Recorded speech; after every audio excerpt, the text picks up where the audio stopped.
Active source को lead block यानी glass container में रखा गया है। इस रेडियो एक्टिव सोर्स से अल्फा पार्टिकल्स एमिट होते हैं।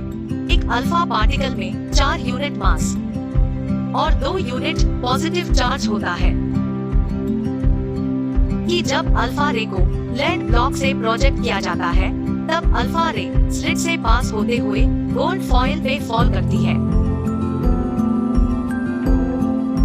ये alpha particles zinc sulphide screen पर एक ब्राइट फ्लैश लाइट प्रोड्यूस करते हैं जिसकी मदद से अल्फा पार्टिकल को डिटेक्ट किया जा सकता है। आइए ऑफ रदरफोर्ड्स अल्फा रे स्कैटरिंग एक्सपेरिमेंट। फर्स्ट ऑब्जर्वेशन ज्यादा। सेकेंड ऑब्जर्वेशन कुछ अल्फा पार्टिकल्स बहुत स्मॉल एंगल पे डिफ्लेक्ट हुए। थर्ड ऑब्जर्वेशन लगभग हर 12,000 पार्टिकल में से एक पार्टिकल गोल्ड फॉइल से टकरा के 180 डिग्री पे बाउंस बैक हुआ।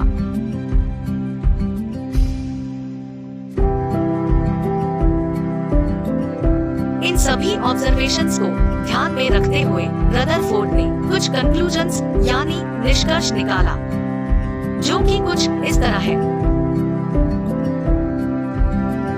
ज्यादातर अल्फा पार्टिकल्स बिना डिफ्लेक्शन के ही गोल्ड फॉइल से पास हो गए, जिससे ये पता चलता है कि एटम का ज्यादातर हिस्सा एम्प्टी स्पेस होता है।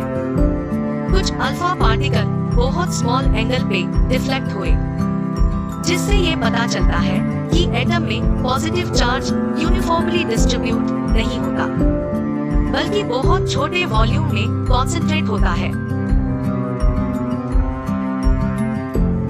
बहुत कम अल्फा पार्टिकल 180 डिग्री पे बाउंस बैक हुए, जिससे ये पता चलता है कि एटम में जो पॉजिटिव चार्ज पार्टिकल्स हैं, वो बहुत स्मॉल वॉल्यूम ऑक्यूपाई करते हैं।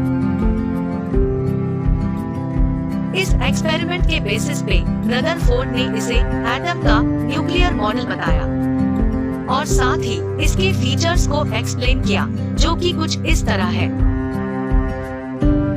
इलेक्ट्रॉन्स न्यूक्लियस के अराउंड सर्कुलर पाथ पे रिवॉल्व करते हैं। एटम में जो पॉजिटिवली चार्ज सेंटर है उसे न्यूक्लियस कहते हैं और इस पॉजिटिवली चार्ज सेंटर पे एटम का कंप्लीट मास कॉन्सेंट्रेट रहता है।